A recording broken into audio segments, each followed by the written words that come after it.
आज समझेंगे कि भारत में एडल्ट्री क्या एक अपराध है और एडल्ट्री क्या है। एडल्ट्री को हिंदी में बोलते हैं जार कर्म या व्यभिचार। इसका मतलब होता है कि विवाह के उपरांत यदि कोई व्यक्ति अपने पति अथवा पत्नी के अलावा किसी दूसरे व्यक्ति के साथ सेक्सुअल इंटरकोर्स करता है, दैहिक संबंध बनाता है, तो उसका ऐसा कृत्य एडल्ट्री कहलाता है, व्यभिचार कहलाता है, जार कर्म कहलाता है। तो प्रश्न है क्या वर्तमान में एडल्ट्री के लिए कोई ऐसा प्रोविजन है, कोई ऐसा प्रावधान है जो एडल्ट्री को अपराध बनाता हो, अपराध की श्रेणी में रखता हो और ऐसे कृत्य के लिए दंडित करता हो? तो इसका उत्तर है नहीं। वर्तमान में ऐसा कृत्य किसी भी प्रकार की अपराध की श्रेणी में नहीं आता और ऐसे कृत्य के लिए किसी भी प्रकार के दंड का प्रावधान नहीं किया गया।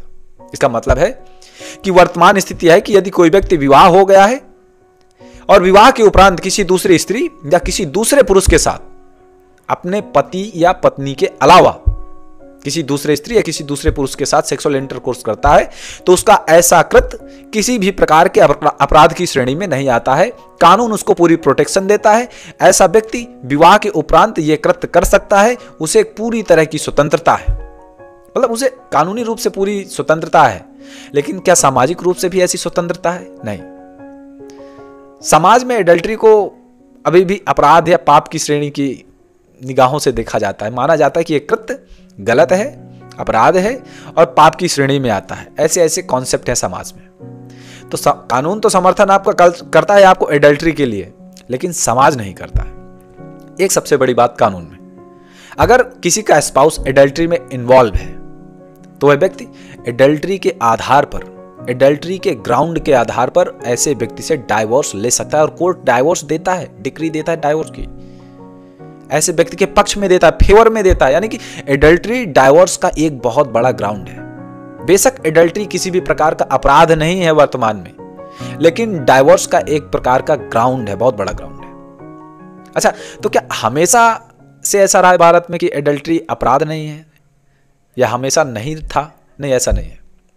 अगर आप पुराना कानून उठाकर देखेंगे, आईपीसी की धारा 497 के तहत एडल्ट्री एक अपराध था और एडल्ट्री में सिर्फ महिला को रखा गया था, पुरुष को नहीं रखा गया था।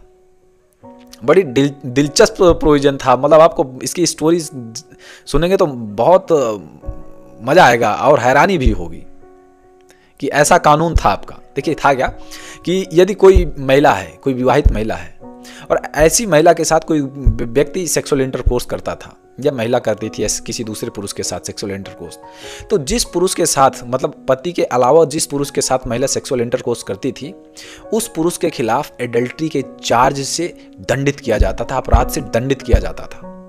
और ऐसे इंटरकोर्स में इन्वॉल्व व्यक्ति के खिलाफ अभियोग पंजीकृत कराने का, प्रोसिक्यूट करने का जो अधिकार था वो पति को दे दिया गया था। मतलब अगर पति की इच्छा से महिला किसी दूसरे पुरुष के साथ सेक्सुअल इंटरकोर्स करती थी तो वह एडल्ट्री नहीं माना जाता था। लेकिन अगर पति की इच्छा नहीं है और किसी दूसरे पुरुष के साथ करती है तो वह व्यक्ति जिसके साथ वह करती है वह एडल्ट्री के अपराध से दंडित किया जाता था। और हाँ, इसमें एक कॉन्सेप्ट बस ये था कि अगर पुरुष इस आधार पर बच सकता था एडल्ट्री के अपराध से, यदि उसको पता ना हो कि महिला विवाहित है। अगर उसे पता हो जाए, अगर उसको ये सिद्ध हो जाता था कि महिला विवाहित है, इसे पता था, इसके बावजूद इसने ऐसा कृत्य किया इस महिला के साथ, तो वह दंडित किया जाता था। लेकिन अगर यह सिद्ध हो जाता था कि मुझे पता ही नहीं था, मुझे लगता था ये अविवाहित है, इसका विवाह नहीं हुआ, मुझे किसी प्रकार का संदेह नहीं हुआ और इस महिला ने भी नहीं बताया, तो वो व्यक्ति बच जाता था।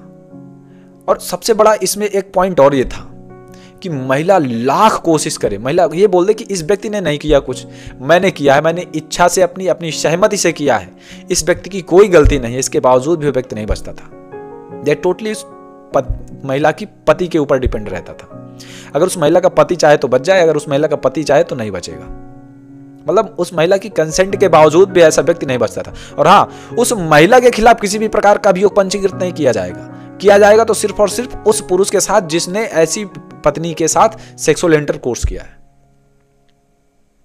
ये प्रोविजन था। इसे हुआ क्या था कि जो महिलावादी संगठन के लोग थे, फेमिनिस्ट लोगों, बोलते थे यार ये तो महिलाओं के साथ बहुत गलत हो रहा है। मतलब पुरुष अगर किसी अविवाहित महिला के साथ सेक्सुअल इंटरकोर्स करता है तो महिला प्रोसिक्यूट भी नहीं कर सकती थी, अधिकार ही नहीं था, प्रोविजन ही नहीं था ऐसा। मतलब पुरुष अगर एडल्ट्री करता है किसी अविवाहित महिला के साथ, विवाह के बाद सेक्सुअल इंटरकोर्स करता है या फिर किसी भी प्रकार के कृत्य में, इस प्रकार के कृत्य में इन्वॉल्व है किसी अविवाहित महिला के साथ, तो पत्नी चाह के भी प्रोसिक्यूट नहीं कर सकती थी। लेकिन अगर पत्नी किसी के साथ इन्वॉल्व है तो पति को पूरे अधिकार थे। तो महिलावादी संगठनों ने देखा, फेमिनिस्ट लोगों ने देखा, यार ये तो बड़ा गलत हो रहा है। अगर महिला किसी के साथ करती तो उसको दंडित कर दिया जाता, तो आदमी भय से नहीं आता है। और इनके साथ ये किसी के साथ करते हैं तो महिलाएं दंडित नहीं कर पाती हैं, ऐसे व्यक्ति के खिलाफ प्रोसिक्यूट नहीं कर पाती हैं। तो यार ये तो खूब इधर उधर जा रहे हैं, खूब मुंह मार रहे हैं, खूब गड़बड़ कर रहे हैं। और हम लोग कुछ करते हैं तो ऐसे व्यक्ति को प्रोसिक्यूट कर दिया जाता है कि वो आता ही नहीं है कुछ ऐसे कृत्य करने के लिए। तो ऐसे मामले को ले गया सुप्रीम कोर्ट। सुप्रीम कोर्ट ने सन 2018 में Joseph Shine versus union of India के मामले में धारा 497 को अनकॉन्स्टिट्यूशनल घोषित कर दिया और बोला यह धारा संविधान के अंतर्गत प्रदत्त मौलिक अधिकारों का उल्लंघन करती है। आर्टिकल 14, आर्टिकल 15 और आर्टिकल 21 के तहत जो मौलिक अधिकार प्रदत्त किए गए हैं, उन मौलिक अधिकारों का यह धारा उल्लंघन करती है। इसीलिए इस धारा को नल एंड वॉइड, असंवैधानिक घोषित किया जाता है। सुप्रीम कोर्ट ने कहा कि धारा 24 के तहत समानता का अधिकार दिया गया है, इक्वालिटी बिफोर लॉ, कानून के समक्ष सभी समान होंगे। मतलब यह था कि अगर कोई कृत्य अपराध की श्रेणी में आता है तो वो चाहे महिला करे या पुरुष करे, दोनों को समान अपराध के लिए समान प्रकार के दंड से दंडित किया जाएगा। इसमें तो ऐसा है नहीं, ये तो वायलेशन करता है। महिला करती किसी व्यक्ति के साथ तो उसको दंडित किया जाता है, लेकिन अगर पुरुष किसी महिला के साथ करता है, किसी अविवाहित महिला के साथ, तो उसको दंडित नहीं। ये तो एक प्रकार का भेदभाव हो गया। ये तो कहां समानता हुई इस आधार पर। दूसरा कहा 15 क्लॉज 3 के तहत कि महिला अगर करती है पुरुष की सहमति से तो अपराध नहीं है, लेकिन अगर महिला पुरुष की सहमति से नहीं करती है तो अपराध है। इससे तो ऐसा लगता है कि महिला किसी प्रकार की वस्तु है जिस पर पुरुष का कब्जा है, उसको ऐसा लगता था। इस आधार पर सर्वोच्च न्यायालय ने कहा कि नहीं, महिला किसी प्रकार की वस्तु नहीं है और वो किसी के अधिकार में नहीं है, उसको पूरी स्वतंत्रता है। और आर्टिकल 21 के तहत क्या था? Article 21 right to life and personal liberty की बात करता है और इसके तहत यह अधिकार देता है कि प्रत्येक व्यक्ति अपने अनुसार जीवन जीने की स्वतंत्रता रखता है। किसी के साथ कैसा जीवन जीना है, किसके साथ सेक्सुअल इंटरकोर्स करना है, किसके साथ नहीं करना, वह चाहे तो विवाह के उपरांत अपने पति के साथ बस करे या किसी दूसरे व्यक्ति के साथ भी अफेयर कर सकती है या नहीं कर सकती है, व्यक्ति का व्यक्तिगत निजी मामला है। तो क्या ये तीनों आर्टिकल जो है 14, 15 और 21, इसके तहत जो मौलिक अधिकार प्रदान किए गए हैं, यह धारा इनका उल्लंघन करती है, मौलिक अधिकारों का वायलेशन करती है। इसीलिए यह धारा नल एंड वाइड घोषित कर दी गई। लेकिन इस धारा से जो प्रभाव उत्पन्न हुआ एडल्ट्री का, उसके आधार पर डाइवोर्स का एक बहुत बड़ा ग्राउंड तो दे दिया कि भैया इसको नहीं खत्म किया सर्वोच्च न्यायालय, डाइवोर्स ले सकते हो, पूरा फुल्ली अधिकार दिया है।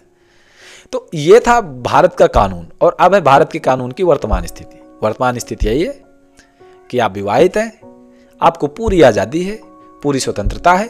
आप चाहें तो सिर्फ अपने पति या पत्नी के साथ पूरी ईमानदारी से जीवन जिए या फिर इधर उधर जैसा आपको लगे करें, आपको कानून पूरी स्वतंत्रता देता है। तो चलिए मिलते हैं किसी नई वीडियो में कुछ नए मुद्दों के साथ। इस वीडियो में सिर्फ इतना ही।